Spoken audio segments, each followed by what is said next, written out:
Hello, welcome to For Better Love and this month's Masterclass is Valentine's Day Victory and how to have your best Valentine's Day yet. So let's go ahead and dive on in. I'm a visual person, most of us are. So let me share my screen and put this into present mode.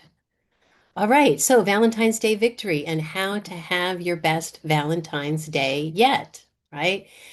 Now, of course, at For Better Love, we're often talking about how to keep the fights clean and how to keep the sex dirty.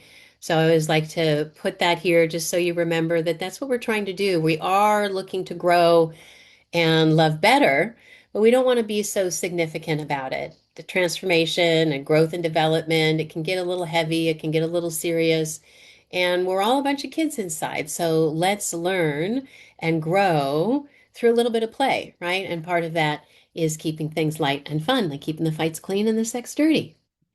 All right, but for Valentine's Day, right? Love is not just a feeling, it's a choice that you make every day to cherish and care for someone special. And it's not just about Valentine's Day, it's all of the time. So before we get into Valentine's Day, I just want to tell you a little bit about For Better Love in case this is your first time here or as a reminder. We have four cornerstones of For Better Love. There's the three seasons, play, peace, and passion, right? Because if you have a playmate and you have a sanctuary and you have a lover, then you've hit the love trifecta and you have it all. But it's not luck. It's actually something that you want to work on and generate because it doesn't just happen on its own.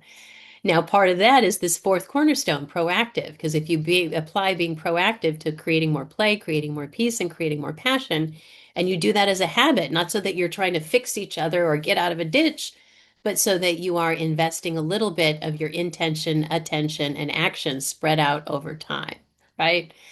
So that's what For Better Love is all about. And often though, when couples come to me, or individuals or families, they have a complaint. And I understand that, right? I understand it can be challenging in life, and it's much easier for us to go to where the problem and the conflict is than to naturally seek the solution. So at For Better Love, we actually make that a practice is how do we translate those complaints and turn those into creative goals? And then once you have these goals and this big vision and a dream, then how do we break that down and turn it into habits and to 90-day goals and turn it into a reality? That's what we're all about here, right? So that you're creating over time as a habit more play, peace, and passion and love and life by bringing play to accountability. What do you want and how do you true up to it? What do you want and how do you true up to it? That's bringing play to accountability. But I don't expect you to be perfect. Nobody is perfect. That's why we call it For Better Love, right? Because it's not about loving perfectly, it's about loving better. Now, I'm Gabby Sundra.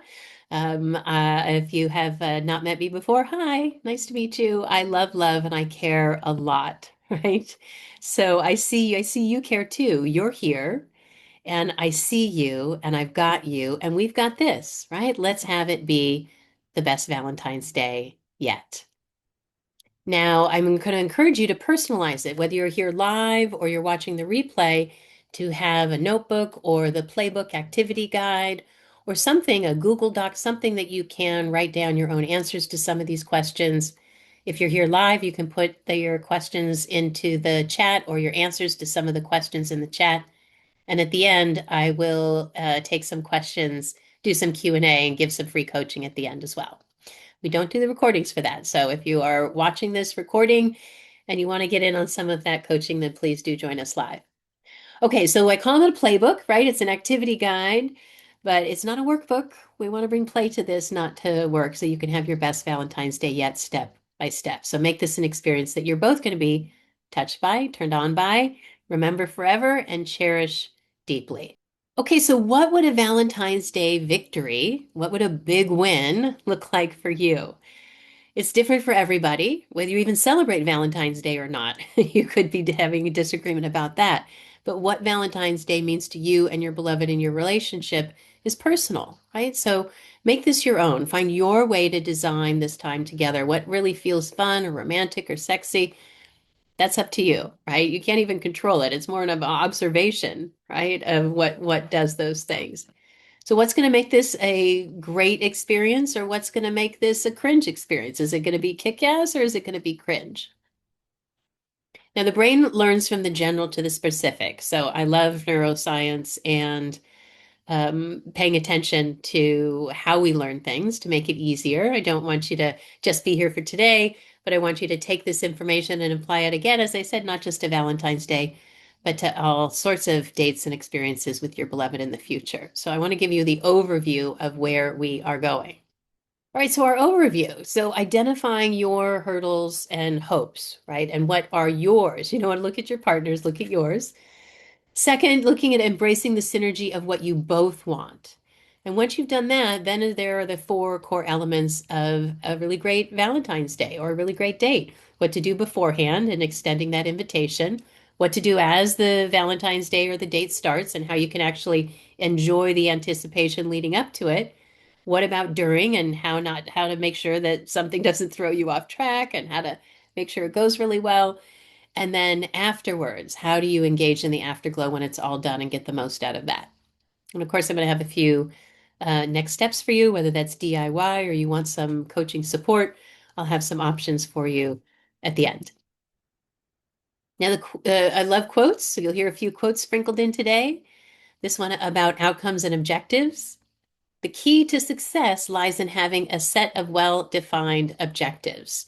So I have some suggested outcomes, but I, of course, want you to personalize this for yourself. So what are the outcomes that you're most interested in? But let's start with the ones that I suggest. Okay, so first consider what you both want, right? This is not something to focus on one person versus the other, and often that can be a real trap if somebody does a lot of planning and it doesn't keep the other person in mind, then the person who did all the planning ends up feeling unappreciated and it can get very stressful. So you're both going to consider what would work for both of you, right? Although you may be the person planning your Valentine's Day. It could be that one person tends to be more romantic and or just a planner in the relationship, and that's okay. Everybody has different skills. We don't all do the same things. It doesn't mean you don't have to want those or ask for that, but just don't expect people to be the same as you because we're all different. We have different skills. Okay, second outcome is identifying your top three hopes and hurdles. When it comes to Valentine's Day, what do you want?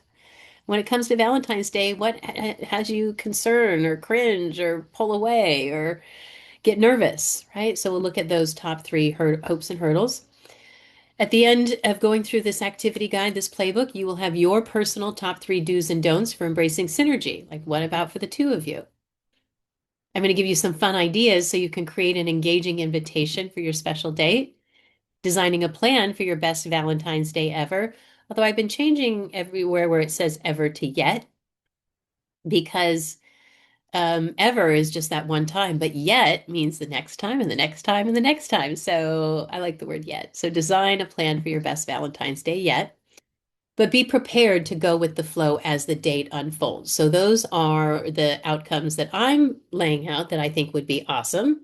What do you think? Do you agree with those? Is there anything that's missing? Is there anything that you disagree with? So you can put that in the chat, you can put it in your notebook, but take a moment and get clear about your outcomes right now. Personalize it. What are your outcomes for watching this masterclass? What are your outcomes for doing the activity guide? And what are your outcomes for Valentine's Day? What is it that you want from out of Valentine's Day? To have a great new memory, to have just had a great date, to have a reset for your relationship if you've been having some struggles, careful about putting too much pressure on it. But what is it that you want out of your Valentine's Day? So here's a few examples in the masterclass. Get inspired, right, by some of the ideas and begin to plan for the date and the invitation to start it all off. I'll do every activity and I'll ask questions too. Might be for the playbook something like my declared objective is to have designed a best yet Valentine's Day plan, including the invitation, anticipation, event, and afterglow. The IAEA, yeah, something like that, right? The invitation, the anticipation, the event, and the afterglow. Now, Valentine's Day, right? What is your goal? What is your outcome? What are those objectives for your Valentine's Day? Create a special memory, have some good time together, just some fun and sexy experiences, grow closer as a couple. What is it for you that you would like to declare as an outcome? So we'd have like the four steps to your best Valentine's Day yet, right? IAEA. Okay, so now you can go to your notebook, go to your Google Doc, go to the actual playbook, and this is what it looks like in the playbook, and you can fill those in. This is fun and colorful and great, but don't let, if you don't have the playbook, don't let that stop you. Just go ahead and open a Google Doc or you can follow along with these questions here. All right, step one, identify your hopes and hurdles. So before we even get to the before, as it starts, during, and after a Valentine's Day, we're going to start with your hopes and hurdles. So hopes and hurdles are the two sides of the same coin. Without hurdles, hopes are meaningless. Without hopes, hurdles are insurmountable. So what are your biggest hopes and your biggest hurdles in having your best Valentine's Day yet, right? It's so easy to make Valentine's Day. We get all wrapped up in it and all this meaning and all this pressure, right?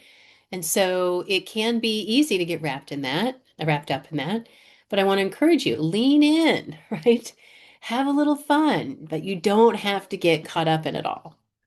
It can be lovely, it can be delightful, or you could get totally stressed out about it and it can be frustrating. So let's go for the first one. The key for your Valentine's Day is to actually just let go of it having to be perfect. Just focus on it being thoughtful. Just focus on caring and being intentional. And then how it happens, it happens. So Valentine's Day, it's only one day of the year. I've said this, we're only what, 10 minutes into this or something. And I have already said probably four times that it's not just about Valentine's Day. So this could be just how to plan a great date, how to plan a delightful date. So let's have your celebration extend well beyond Valentine's Day. Okay, so what are your biggest hopes? Let's start with the hopes, right? So I've got six hopes here. There are more hopes. These are just some general common ones so that you can see this in yourself. And you may identify with all of these, but I encourage you to identify what is your number one hope. And I do like to start with the hopes here because that's what we're focusing on. You may have some hurdles we need to get past, but let's start with the why. What would make it worth it? What do you hope for your Valentine's Day? Maybe what you're hoping for is some quality time together. Maybe it's about acts of love and doing something thoughtful or romantic, and you just want to show your love and appreciation. Maybe you're hoping that you have some deeper communication and you want to build that connection by communicating through words or gestures. It could be you like surprises, whether that's receiving them or giving them, and something that just makes life and the day feel exciting and special. Maybe what you're looking for is a shared experience, just something new to do together. Now, neuroscience has shown that new experiences lead to a increased state of happiness and feeling passion. So whether that's new on your own, new together, both of those can be really helpful for a relationship. So is that your hope? Do you hope to have some shared experience? What about traditions? Are you incorporating any special traditions or activities that are unique to your relationship? Things you like to do? What works best for you? What's most inspiring for you? What are you interested in and delighted by?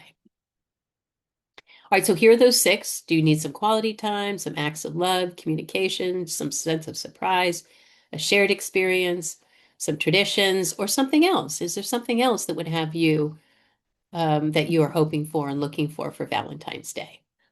Write that down. Now, your hurdles, right? A couple of these common hurdles, although I have more hurdles than I have eight of these here. Balancing your personal and your partner's expectation. Are you nervous about that? Planning a unique and memorable date. Are you feeling the pressure of, hey, we've been together for all of this time, and what would actually make something special? Maybe you're concerned about the budget. And fortunately, there's a lot of things that you can do with romance that don't cost anything at all or much at all, right? So that is, if that's a constraint, then absolutely put that on the list and then we'll address it, how to work around it. Managing a work schedule, or it could be your life schedule with kids. I'm working with one couple that have four kids under the age of 6, and one of them is under the age of 6 months. It's a lot. So, how are you going to manage your Valentine's Day? There could be some shyness or anxiety, whether it's just shyness about planning a date, shyness about sex and intimacy, that might be present for you. Maybe it's that you feel all these wonderful things, but it's just getting the words and expressing your feelings effectively is difficult for you. What are you feeling and how to communicate that? Maybe you want to have some romantic gestures and you really want to demonstrate that you've thought about that and thought about them and what would be special. And that's a hurdle. It's like, do I have something special enough, right? Or finding the perfect gift. Now, maybe it's that you really just want to avoid the cliches, right? What's an activity or a gift that you're like, oh, roses and chocolate. Yeah, yeah, yeah. Okay, let's do something different, right? Maybe one of your hurdles is that your beloved loves fine dining and or you love fine dining and the both of you love fine dining and you haven't been able to get a reservation at a restaurant. That one is usually resolved by acting early, not always, but usually. But there are all sorts of different hurdles, right? And of course, there's way more hurdles than this. These are just some. I'm throwing some ideas and spaghetti on the wall for you to consider what might be the biggest hurdle that I should mitigate to make sure that we have the best Valentine's Day we could possibly have. So if you're here live, please put that into the chat. And if you are watching the replay, write it in your notes. Personalizing it. So what are your top 3 hopes? What are your top 3 hurdles? That's the end of section 1. All right, moving into the second section. We're still not yet at the before as it starts during and after. We'll get there. That's the next step. But this is about embracing the synergy of what you both want. I referenced that in the last section, but we really want to emphasize it here because this is where a lot of frustration comes in, is when you're not balancing what both people want. Quote to start. Together we can accomplish more than we could ever do alone, for the strength of our love creates a powerful force that can move mountains. Move mountains. Love can move mountains. All right, so looking at synergy. So as I said before, it varies from person to person, even in a relationship, right? But it is essential to be thoughtful about your beloved's preferences. Otherwise, why bother, right? So design a celebration, but have both of you in mind. What are your desires? What are your needs? What has you feel excited? What has you feel safe? So when what you and your beloved want, when it seems at odds, look for synergy. Now, synergy is not compromise. Synergy is the best of both worlds, right? Synergy is that chocolate and peanut butter, right? It's the interaction or cooperation of 2 or more agents to produce a combined effect that is greater than the sum of their separate effects, right? Said another way, we're better together. So how can you take what looks like oil and water and turn it into chocolate and peanut butter? I created this tool called Bibto. Both is better than one. Slipping in a little tip, a little tool here. So embrace Bibto. Both is better than one. If you take your idea and your beloved's idea and you bring the two together, there's often a really cool synergy between the two. So it's only winning, it's only a victory. The Valentine's Day was only a great Valentine's Day if the both of you think it was a great Valentine's Day or a great date. So let's look at this synergy of what you both want, right? And how to embrace this. I want you to look for the one. This is a do's. We're going to give you some do's and some don'ts. So find what is the number one. You can have 2 if you wanted, but what's the number one do that you're going to lean in and choose for yourself? And what's the number one don't that you're going to lean in and choose to do less of, right? But you're focusing on yourself, what you will do and what you will not do, not what your partner will do or not do. Okay, so we have 7 of these. So seeking to understand your beloved's preference, right? Second, you want to make sure that you're showing respect for their needs and honoring their desires. Just get curious about how to create synergy between what you both want and enjoy so that you're embracing each other as a genius. And it's also genius that you choose each other, that you chose each other, right? So it might be one of you is a foodie and one and likes going out to eat and one is a homebody. Well, maybe one person makes appetizers and then you go out or dinner at home and you go out for dessert or vice versa. You go out for dinner and have dessert at home. So you're looking for where you can do both, or where one Valentine's Day, one person plans it, and the next Valentine's Day, the other person plans it. You can also embrace synergy to what you both want by openly and honestly communicating about what might make your best Valentine's Day ever. One person might say, I just don't have any time to plan it. I'll do whatever you want. Doesn't matter. They might say, no, I really have some ideas and these things are important to me. It might be you can make it fun and you could give your beloved an invitation with the choose your adventure. Do you want to stay in or go out? Great. Do you want to do this? Do you want to do that? You could give them a little interview. I'm going to interview you about Valentine's Day to see how we're going to have our best Valentine's Day yet. So explore, get creative, try new things, and just go with the flow, right? Just go with the flow and adjust as needed. I'm pausing here because it says explore, get creative, try new things, and B, go with the flow, adjust as needed. So I think it meant to say be flexible. So either that word flexible needs to be added in. I think it should say and yeah, be flexible slash go with the flow. I think it just got deleted. All right, another way to bring in synergy is to offer options. Options. I like to say three options and an invitation. We could do this, this, or this. I don't know. What do you want to do? And do you have any other suggestions? And they might say, I don't want to give suggestions. You do whatever you plan on doing, but this is a good way if your partner is interested in talking to them about what they might be interested in as well. And then finally, accept it. Your beloved may not be as romantic or as much of a date planner as you are. That's okay. I know it can be frustrating, but like usually one person is good at cooking or one person is good at exercise, right? They were not all good at the same things. And so, as much as possible, try not to get resentful and to talk to your partner about, well, what are the things that are in their wheelhouse that they are good at that would be meaningful for you? Of course, that brings up a whole conversation about love languages and all of that, but that's for another time. Okay, so here are some ideas, some do's on embracing the synergy of what you both want. So if you had to pick one or two, but pick one or two that are most important for you to lean in. What's the most valuable one that would make the biggest difference for your Valentine's Day and your relationship? Now, there's some don'ts, what not to do. So let's look at the don'ts. Okay. We have let's see, 8 of these, right? So plan what you want or expect your beloved to like what you like, right? So that can be a big problem. Don't do that. Right? Don't focus just on what you like. Do not ignore the other person's perspective or desires. Do not think you know what the other person will or won't want. Now, you may have been together a long time and you may have some fun surprises that well, first of all, know if they like a surprise or not.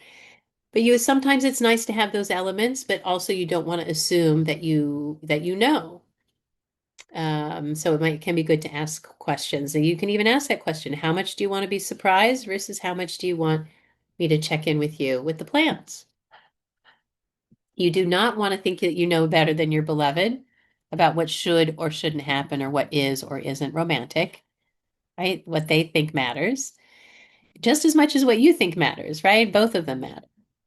Do not seek perfection or trying to get it right. I'm going to say a bit more about that in that often when we seek perfection, well, I think that comes into the during, so I'll come back to that later. Don't resort to pleading, pleasing, acquiescing, or placating. Do not do that. Don't put pressure on yourself, your beloved, or the relationship. And don't get stuck expecting or demanding your beloved do or be anything or any certain way or resenting that they're not a certain way, right? This is just that both of you want to take on having a great Valentine's Day together. Okay, so here are the don'ts. We have 8 don'ts. What is the don't? Some of them, at least a couple of these, with this one is these first 3, 2 anyways, are on planning and getting to know what your beloved wants. All of them are in that realm, of course. But what's the biggest one for you right now? You can pick 2 if you want, but don't pick more than that. Keep it simple. What's the one that if you eliminated that, that would make the biggest difference for you? So personalize it again, either in the playbook, your Google Doc, answer those questions for yourself. Okay, so now we're getting into it. This is the before. This is extending the invitation to start things off. Make it a little fun, make it a little flirty right from the get-go. Okay, so a well-crafted invitation sets the tone for a memorable and enjoyable event. This is actually a fun, I like this section here. I've made a scavenger hunt for you, which was really fun to put together. Okay, extending the invitation to start it off fun and flirty. So offering an amazing invitation is part of the experience itself, right? Kick off these festivities right from the get-go. This invitation can set the stage and really bringing back this lost art, right? It's a beautiful thing and really makes things special.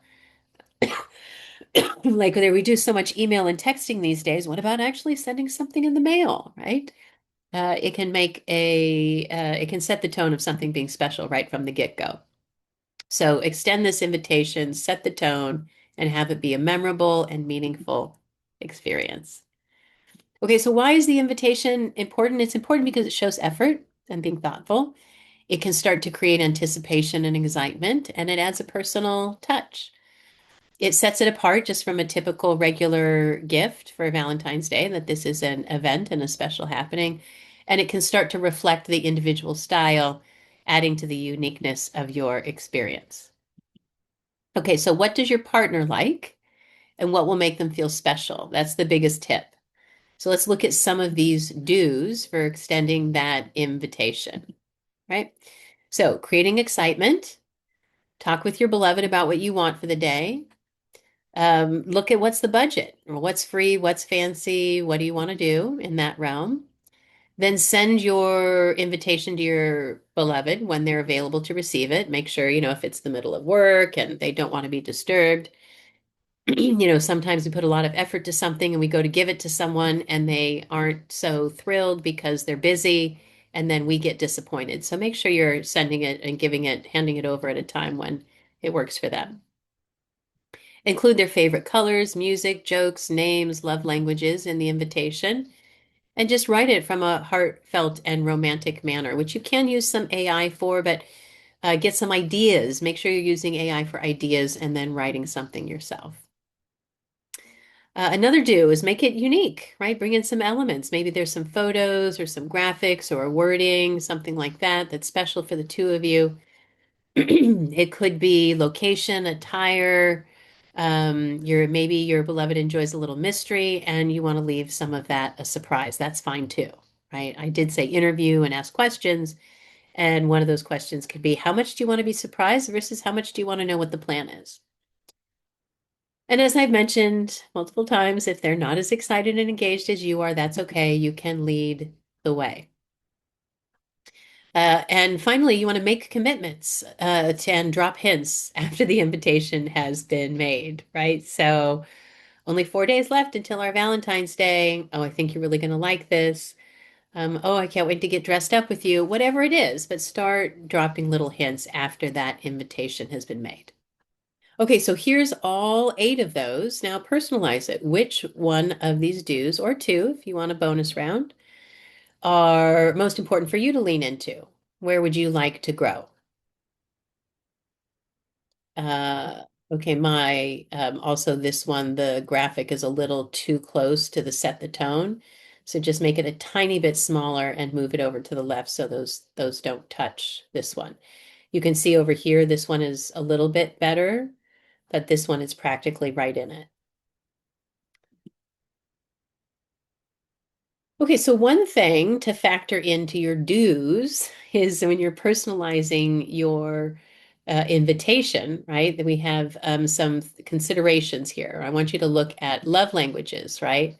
So there are, when you go to personalize this, there are 5 different elements of love languages. Each person probably has all 5, but it's good to know which one of these is highest for your beloved. So for me, I'm acts of service. What's for you? What's your beloved?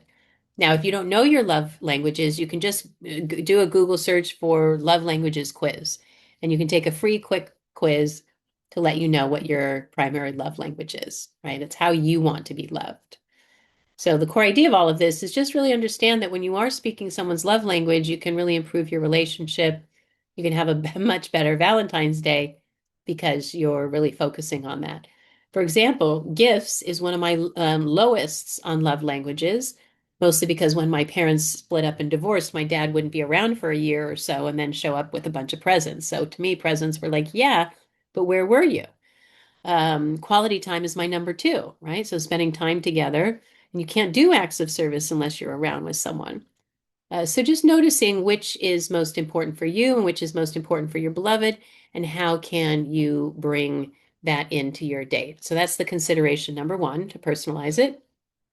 Consideration number two is a little bit spicier, the erotic blueprint. And this is from Miss Jaya, and she's done some great work with this assessment. Again, another quiz you can take in 15, 20 minutes. And there are five different archetypes, which you score for all of them, but some of them are going to be much higher than others. There's actually a really cool place. I know a woman, I think she calls herself the Awakened Dom, and I forget the name of the house, but that she's built a house in Austin, Texas, where each of the rooms is based on the sexual archetypes, and she works with couples and does activities in each of the different rooms with those couples, so you can get a sense of that. I thought that was pretty cool. But the erotic blueprint, it just tells you, what turns you on and what turns your beloved on. So if you really understand what those sexual superpowers are, you can really have a great experience together. And also just doing the assessment gives you a way, an opening to have a conversation for a lot of people. A lot of couples, it's surprising how little they talk about sex. And so having those conversations around something like this can be really beneficial. The premise of this is that sexual incompatibility is actually a myth, right? That you can learn all of these skills and, as Jaya says, confidently give and receive pleasure here, right? So that's another way that you might consider personalizing your invitation.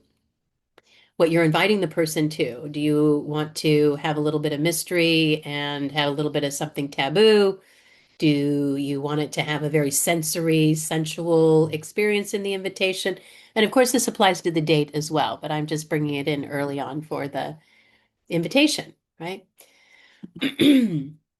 Okay, now the third place to take a deep dive and consider is, are they an introvert or an extrovert? Because this is a real thing, right? So if you're considering both of those styles and folding that into your invitation and what lights you up, that can be a very smart thing to do.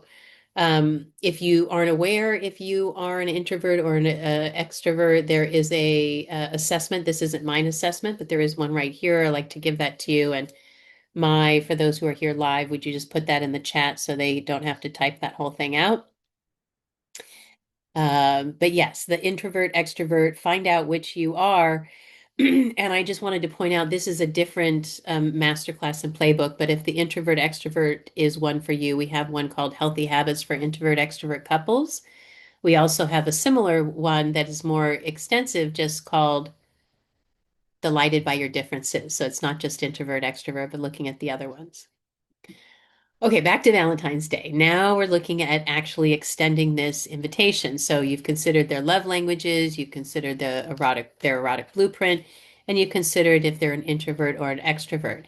Is there anything else that you want to consider to make sure that this invitation is personalized, right? Okay, so here are some don'ts. I'm going to give you some examples in a second, and I mentioned that scavenger hunt invite is coming up as well. But let's look at some don'ts, right? So first, avoid not planning in advance. This is, as of recording, is February 4th, so you at least have 10 days if you're watching this live. So if you are doing this on the February 13th or the morning of February 14th, then I encourage you to go ahead and put a note in your calendar for January 15th next year so that you have a whole month to plan ahead, or at least February 1st, so that you don't stress or limit your options. Another don't is steering clear. Just make sure that peer pressure that you're putting on yourself or your beloved, no reason to do that. Just plan for your best date, enjoy your best date, right? Okay, and ignore any impulses to invite your beloved without considering their timing, with whether it's the kids or things of that. So don't do the invitation unless the invitation's a good time. Don't use cliches or generic language, right? You want to make sure that this is personal, and don't detract from anything that makes it personal You want to make it very personal, right? Don't skimp on the details or any important information because that can lead to confusion, anxiety, or frustration. And also don't do be sure to carefully review and proofread your invitation because you want to avoid any mistakes or typos. So don't include a bunch of typos and make sure you get a fresh pair of eyes on it. And then lastly, make sure it doesn't have too many details or too many elements. You don't want it to be confusing or create anxiety or create frustration. So keep it simple. All right, now there are again lots of other don'ts for how to extend an invitation, but look for yourself. What is the number one or number two don'ts that you might do that you'd like to not do in the future? Again, write it down. Even if you never look at these notes again, simply writing it down, the physical act of writing it down, will make it more meaningful for you and hopefully have that information last. Okay, so what are the three do's that you commit to leaning to, and what are the top three don'ts that you commit to avoiding? And you can see I put all of the do's and the don'ts on this one sheet, so you can just check those off for yourself in the playbook. Okay, so let's look at some options on how to extend this invitation, right? One fun way is to create a treasure map, and there is a link here. Let me click this to show you this treasure map. I found this little activity here, and it's a template, and you can create your own treasure map, right? Or create your own in Canva or something of that nature. But I thought that was a clever idea. Right. And close that. Hopefully this is still on the screen. Yep, there we are, back on the full screen. Okay, so you can make a fun treasure map, right? On putting some pictures and illustrations and some fun clues on there. We're gonna have a different scavenger hunt in a moment, but the treasure map is a fun idea. Okay, you can buy a bouquet of flowers. Now, I don't have a link to this one. I'm going to look for it, but I did just in the grocery store the other day, I saw a cute little gift that was this small set of bouquet roses, but the roses are a piece of paper that you unroll, write your wish or message, and then roll it back up into the rose and put it into the bouquet. Very cute. So if you don't want to do the cliche of regular flowers or balloons or something like that, you can use the bouquet to actually attach your invitation to it and invite them to celebrate with you. It's a playful way to do that. Customizing a fortune cookie. Here is I'm not going to click on this, but for those here who are here live, if you could click on that. Well, actually, I should for those who watch the replay. So let me just click on it so you can see that. Okay, so how to put a custom fortune into a fortune cookie in under 30 seconds, right? I do have on our website a gold fortune cookie, right? It's not really gold, but a gold colored fortune cookie that you can open up. It has hinges and put a fortune in it. I thought that was a really fun idea too, to use that again and again. You can make a personalized puzzle. Click this one. Right, showing you that here, right? You can just take this template. You can there are, Shutterfly and places like that will do it for you, but you can also put in a picture here and do that. So there are a lot of different ways to do that. You can make a playlist, right? We used to do tape cassettes, right, that we made for people, but now you can still make a playlist on Spotify or Apple Music or something of that nature and share that with them. And you can add notes to it. The invitation is the playlist, right? So um, each song could be symbolic, and you put the invitation in the notes when you send them the playlist, or you could put the link to the playlist write out the link to the playlist in a card and give them a card with a list of what the songs are in the playlist and why those songs are important. Okay, so we are still looking at options for starting off fun and flirty. You can write a love letter. And of course, there's a lot of AI use these days for that. I encourage you to get ideas, but do edit that and make it your own. Don't just take it word for word from an AI system. Although I will point out you can use for better.love/AI coach. And at least then you're using an AI coach that is based on relationships. So if you are going to be using AI, check out for your relationship, go to forbetter.love/AI coach. All right, create a personalized card, right? So they have all sorts of different, you can just Google this online, design a card for them, or just get a piece of paper and fold it up and make a card. That can often be even more personal than buying a card. I've seen, I haven't received one of these or given one of these yet, but I have seen these musical invitations, or you can tell someone all, they interview you and you tell someone all about them, and then they write a song and sing a song about this person. Now, again, if you're savvy with AI, you can do a lot of that stuff and some fun stuff with AI these days. But make the invitation a song, and then you can be like in the car and turn the song on, or say, hey, dance with me and turn the song on to the dance or whatever it might be. But these are just some fun ways.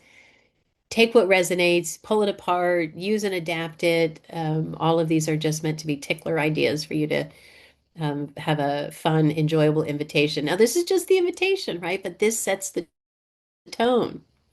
Now, the scavenger hunt is one of my favorite. I mentioned that. It's probably my third time. I'll show you some more details about that one in a moment. You might also make a video invitation, right? And there are lots of, whether you're using your iPhone or your Android, or there are all sorts of fast and easy ways to make videos these days. Now, this one is specifically with the scavenger hunt invitation, and I've made one. I'm going to show it to you in a second so you could actually print the page. I think the printed page is just in the playbook, but you print the page and cut along the lines, and you have it's designed for a house, like the bedroom, the bathroom, the kitchen, so it could work for anyone. But if you're going to design a scavenger hunt, then first determine the theme. Then you're going to set the location. Where are all the locations going to be that are for the clues? In this case, I chose bedroom, kitchen, bathroom, right? Then you want to write out the clues, make sure they're clear but creative. It's Valentine's Day, so feel free to be a little bit sexy too. But you want to make sure that each clue is leading to the next clue. Then you got to get your supplies together. Are there any props or prizes or gifts that you pick up along the way, or is it just that the invitation is going to be at the end? So are there any supplies that you need? And then, of course, the final reveal, the big reveal, which is going to be the invite, right? And then you want to tie that invitation in with the theme, right? It creates a memorable experience right from the get-go. So be fun, but keep it simple, and make sure that your scavenger hunt is a manageable length, right? So this is what it looks like in the playbook, except it's easy to cut. And so these are the different clues. I'll just read them real quick here. So clue one, a Valentine's game for you and me, a scavenger hunt of love you'll see. The first clue's just the start, don't you fear. Just follow this trail, my love is near. For your next step, there's no need to go far. Simply look under the Sudsy soap bar. Well, where would there be a Sudsy soap bar? Well, in the bathroom. Bravo, my love. You found your first clue. Now head to the kitchen. That's what there's to do. Look where your sweet treats await, where you store your temptations. You'll find your next fate. So that's in the snacks and sweet area in the kitchen. Clue three, you're on a roll, my love, so bright. The second clue led you just right. Back to the bathroom for a pampering session. Grab some massage oil. Your skin's my obsession. So you're back to the bathroom and find that massage oil, whatever other prize or gift or treat you put there. Clue four, you're doing great, my love. I confess the third clue you found without any stress. Now head to the couch where comfort abounds. Check under the cushions until your next clue has been found. Clue five, your final clue, my love, is in near sight. The bedroom awaits. Check our lair of delight. There I've got a special invitation for you. It's a call to our love that makes it brand new. It's a passion party. Our hearts will sing and soar. Together we'll bask in our love forevermore. Now at the end of clue five, wherever they've gone in the bedroom, that's where the invitation is going to be. So the invitation, you've done it, my love. You've won the big race. You've found the last clue and you've done it with grace. It's your Valentine's Day invitation and it's totally clear. The day will mean nothing if I can't make you feel dear. A passion party with love as our theme. Let's bask in each other like a dip in a stream. So get ready to celebrate, to cheer our love on. Dear beloved, this Valentine's Day, it's gonna be bomb. And of course, you want to include the details and time and all of that with the invitation. So these are the elements to put into your, when you go to personalize your invitation. How are you factoring in their love languages? How are you factoring in their erotic blueprint? How are you factoring in if they're an introvert or an extrovert? Some of my beloved's favorites that I'll factor into the date or invitation, and special elements meaningful to the relationship that I'll fold into. And again, these are things you fold into the date and that you will fold into your invitation as well, right? So yeah, take these touches about the invitation and then fold those into the date, right? What will you do? Where will you go? When will you go? What should you wear? And any other details. So this is what to include in the invitation. And finally, how are you going to extend your invitation? How are you going to make it personal, meaningful, and include their favorites in the invitation? Okay, so that's the end of the before in section 3. Now let's look at as it starts. This is the anticipation leading up to your date. There is no greater delight than the anticipation of pleasure. Anticipation. Let's look. All right, so what are some of the benefits of anticipation?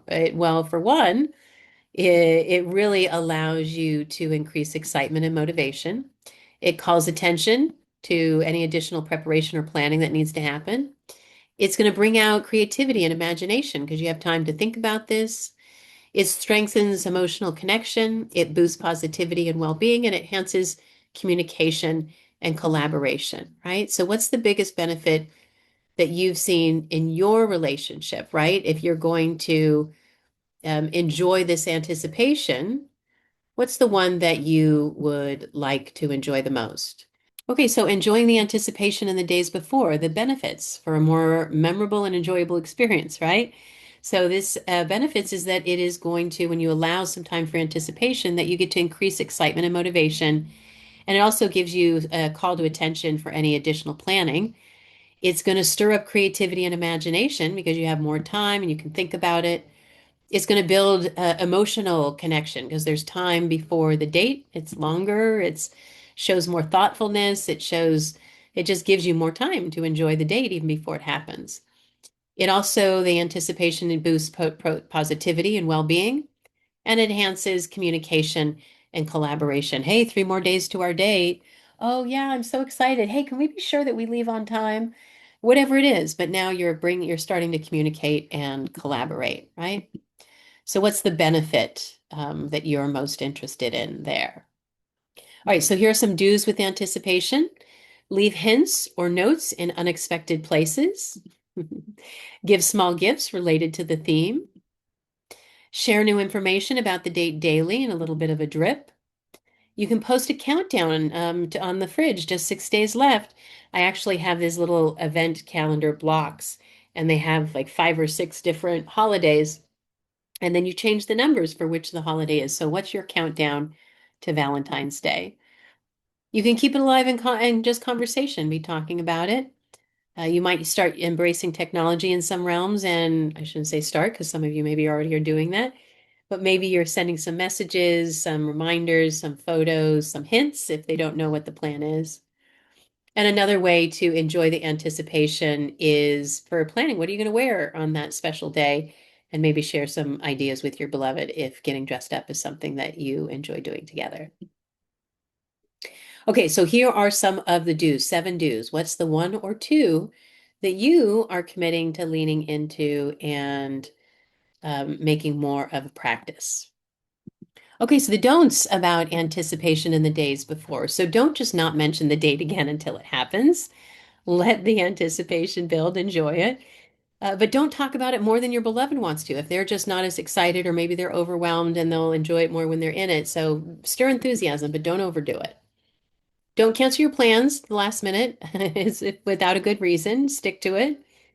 Don't keep secrets. Sometimes the surprise, when either the person's planning the surprise, they can get frustrated that the other person doesn't know that they're working on something, they don't feel appreciated, or the other person isn't so keen on that surprise. So don't let it be a complete mystery, whether you're doing an interview or you're doing a little bit of a check-in.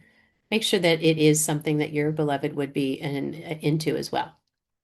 Don't compare your relationship or your plans to other people. And don't make negative comments about your plans. You might want to make a change, or there are other elements that you can talk about. But as you're doing that, make sure you're coming from an empowered and empowering context. And finally, avoid arguments. If don't get engaged in little arguments, small things can lead to big things, especially in the days leading up to Valentine's Day. There can be a little bit of self-sabotage happening. So avoid any arguments leading up to Valentine's Day. All right, so let's look at these top eight, oh, excuse me, seven, and which one is the don't that you are going to avoid. Write it down, put it in the chat. If you're here live, put it in your notes. We're going to take a look at those all at the end and pull them all together. All right, so here's what it looks like for the do's and don'ts in your activity guide. But of course, you can always just do that in a journal or write that down right now. Squeezing in another quote here on anticipation. Anticipation is happiness doubled by wonder. Love that. All right, step 5, immersing in the experience as it unfolds. This is the during, right?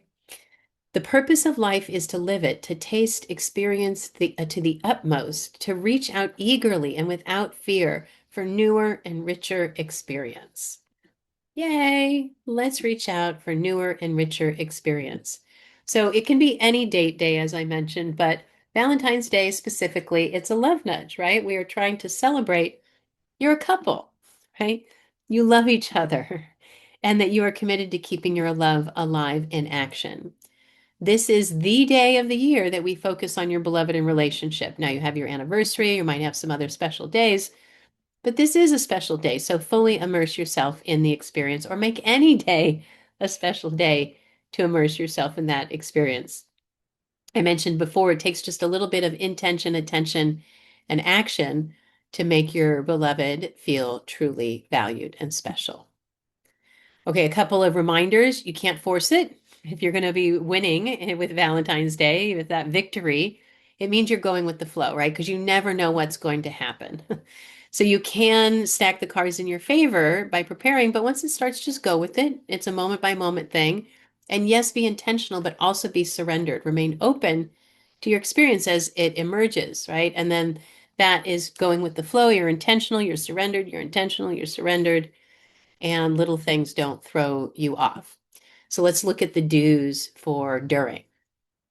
Okay, so do focus on each other, spend your time connecting with each other and your undivided attention, which means no screens, right? So I tend to, on dates, put my phone on airplane mode and only use it if I am going to take a picture, right? Of something like that. So turn your phones off. Be sure that you are giving and receiving love, right? That can be gestures, gifts, words, and receiving it as well. Express your feelings effectively. And again, we mentioned the For Better Love AI coach for giving you some help with that, but get ideas and then put it into your own words. Find one of those romantic gestures, an atmosphere, a setting, create some ambiance. Embrace what's unique about you and your partner and your relationship. Are there any inside jokes or shared interests that you could design your date around? And during your date, be present, be mindful in each moment rather than worrying about the past or the future. If something didn't go perfectly, that's all right. Move on, move to the next thing. So if a problem arises, just be poised and it's all part of it. Have fun above all, right? It's pretty basic. Enjoy each other. Now, I say it's pretty basic, but it can be a choice. I have been in conflict with my partner before and actually said, can we just take a break from this conflict? Let's have some fun. And then usually after the fun, we can do a much better job of resolving that conflict. But certainly for Valentine's Day, let yourself have a little bit of fun. And finally, yes, we want it to be special, but keep it simple. So avoid any over planning or overspending, anything that's going to, if you're overextending yourself, so you take something that started as thoughtful, but then it becomes so extravagant that it's high pressure or high stress on you or your partner. Okay, so these are the 8 do's. What would you like to commit to? What do you commit to? One or two of these for leaning in to making sure that your Valentine's Day is the best yet. Looking at your don'ts for during your best Valentine's Day yet, immersing yourself in the experience, what not to do. Okay, so don't get derailed, right? If everything doesn't go as planned, don't take texts or calls or be on your phone. Don't compare your celebration to others, and don't worry about finding the perfect gift. Now, the caveat to this is if gifts are your partner's number one love language, then you want to bring more attention to gifts. But you may not be a great gift giver, and that's okay. That just means you're going to need to interview them or pay attention during the year and other times. When I notice that one of my friends likes something, like one of my friends just told me, she said, I love going drunk bowling. I was like, drunk bowling? Okay. I literally opened up my contacts in my phone book and I wrote down, she likes drunk bowling. So when you just listen for these things, what does your beloved like? And if gifts is their preferred love language, then just keep an eye out or ask one of their friends. But don't get stressed, even if you can be intentional about giving a gift, but don't get overly stressed about it. Um, don't get too wrapped up in anxiety. You want to work on overcoming shyness and decreasing anxiety. Don't let you or your beloved's expectations get too out of control. Don't resort to the cliche activities or gifts.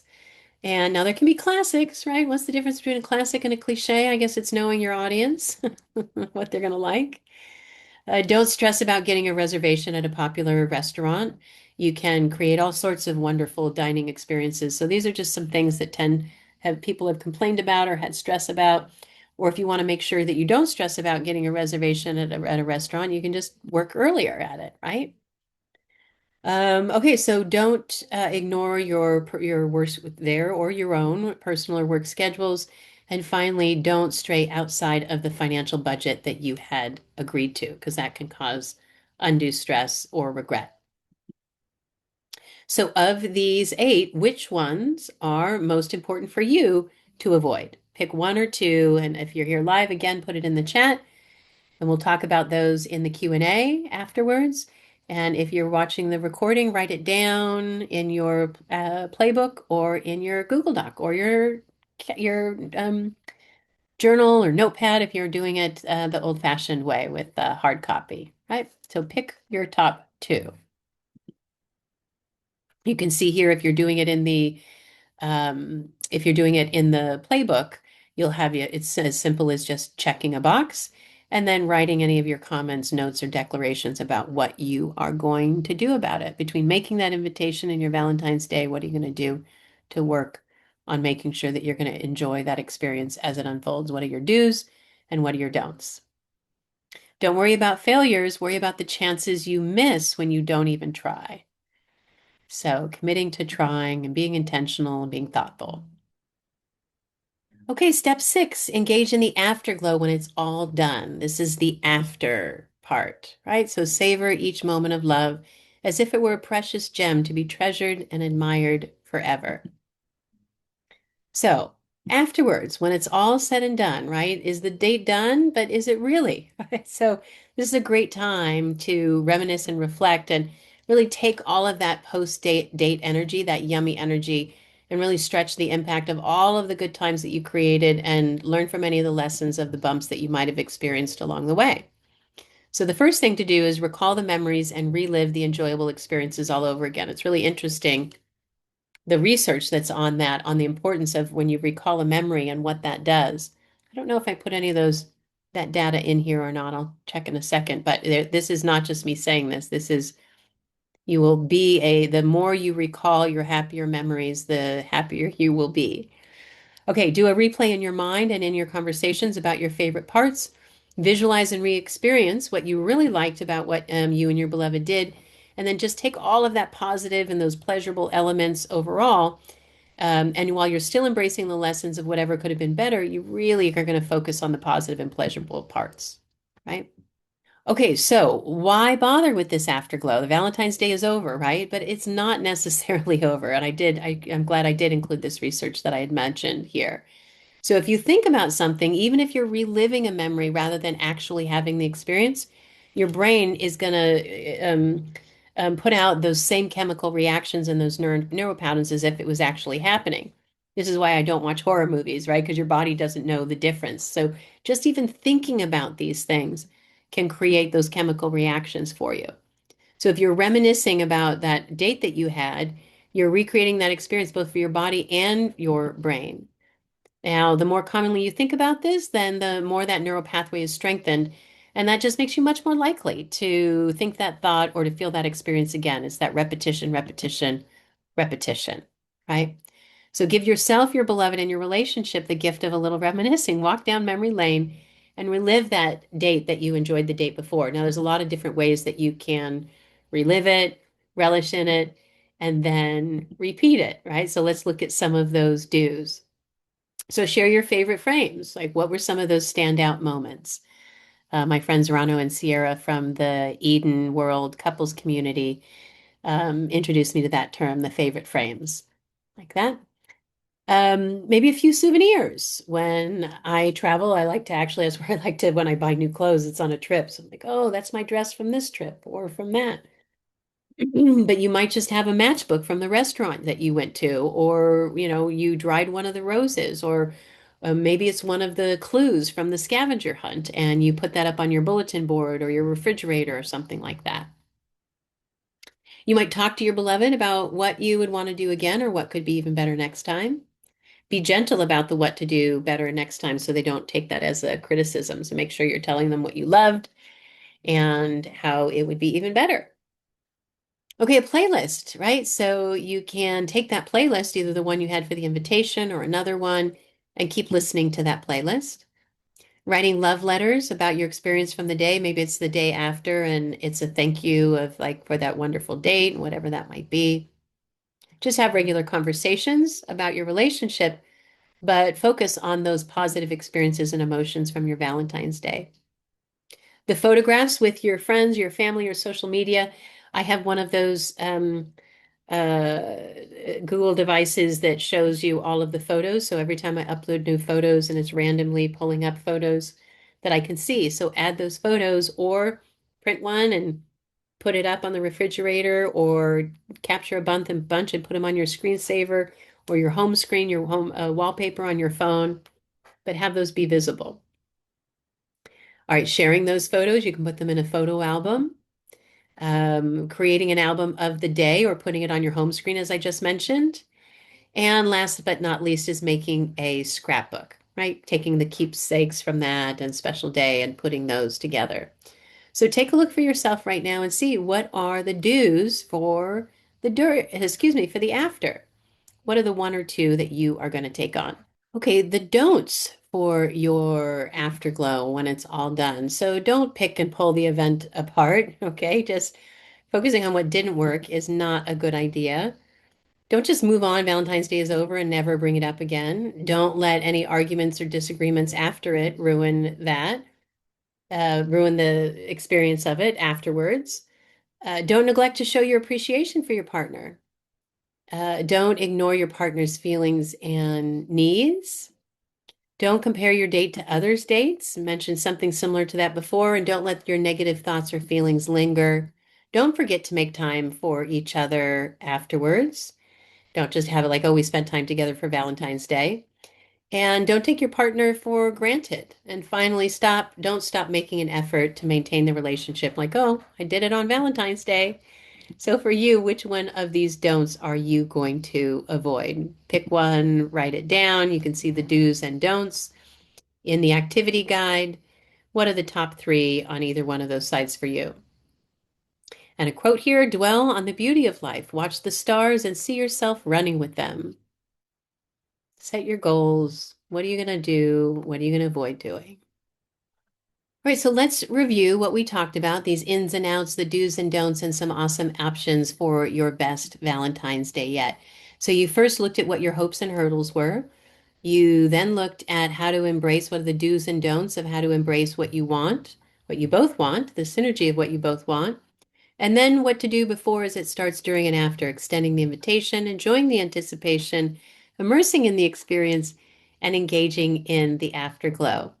So you have all of those with you can grab your copy of the playbook, but let's talk about some next steps to personalize it for you. I never want to stop making memories with you. That's a great quote. Okay, so use your playbook to have your best Valentine's Day yet. I want this to be an experience, as I mentioned at the start, that you are touched by, turned on by, remember forever, and cherish deeply. Okay, so that was for Valentine's Day, but there might be some other issues you've got going on in your relationship beyond Valentine's Day. So I'm just going to take 2 minutes here to share about some of the coaching options. And I divided it into two categories. If you're struggling, then I have three programs that may help. The Venting for Victory, where one-on-one, you just get to vent with me, and then I help you at the end translate it into something that you can actually communicate and could be heard. Then there's a single session for taking an argument, a recent or a repeat argument, and going through it and figuring out how to do better. That's with the both of you. Or there's a rift residue removal, and this is about being heard, validated, and empathized with on a specific issue. This one is one session is for one person, one session is for the other person, and there's another session that is on how do we now move forward after you have both heard each other. So those are some of the personalized coaching if you're struggling. Now, if you're stretching in your relationships, we have the shared relationship vision.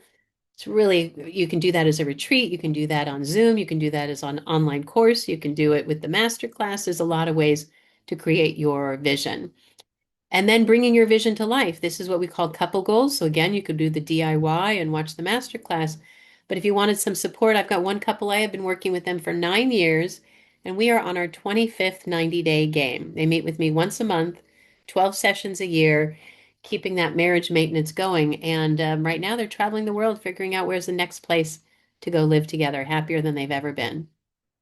I just saw them, and I went to see them actually in while they were in Kauai, and they said that this is the marriage that they always had wished for, and that they were happier and more content than they ever were. So it's really great to see. But it's about a habit. It's not about fixing a problem here or there. It's about actually having a healthy habit of what do you want? What do you want? What do we want? For these next 90 days, how do we make that happen? 90 days on, 30 days off, 90 days on, 30 days off. And finally, here, one of the other stretching options. This is the good to great, aiming for awesome. If you're getting married or renewing your wedding vows, the Vava Vows visioning. So, how to create a wedding vow that wows you now when you get married, but also woos you later into keeping those wedding vows alive. Regardless of what's next for you, if you're not sure and you need some support, I do currently offer complimentary consult calls. So you can go ahead and schedule one of those, and let's just talk love and figure out what's going on with you. What's your history? What are your hurdles? What are your hopes? And how can I support you in the immediate and in the longer term? Now, because it is Valentine's Day, I also did want to mention that part of For Better Love, if you go to forbetter.love/cart, we have lots of curated fun products for keeping things playful, peaceful, and passionate. So go ahead and check those out and get in on your Valentine's Day goodies. Now, of course, remember your present is the best present, but these can be fun as well. Oh, I love this one. I have this one. Well, I have most of these. But this Come As You Aren't role play is a fun one. This is a staple. I love this one too. The Sexy Truth or Dare. And these I really love, these Truth or Dare decks, because they're so small. You can pop it in your purse and bring it out on a date or something like that. Really fun. Okay, so you can also find us on social media, Facebook, Instagram, Pinterest, and YouTube, LinkedIn as well. Thank you so much for being here. I'm going to turn off the recording and stop sharing the screen so I can do the Q&A. But thank you so much for leaning into loving better on Valentine's Day and any day, and for creating more play, peace, and passion in love and in life.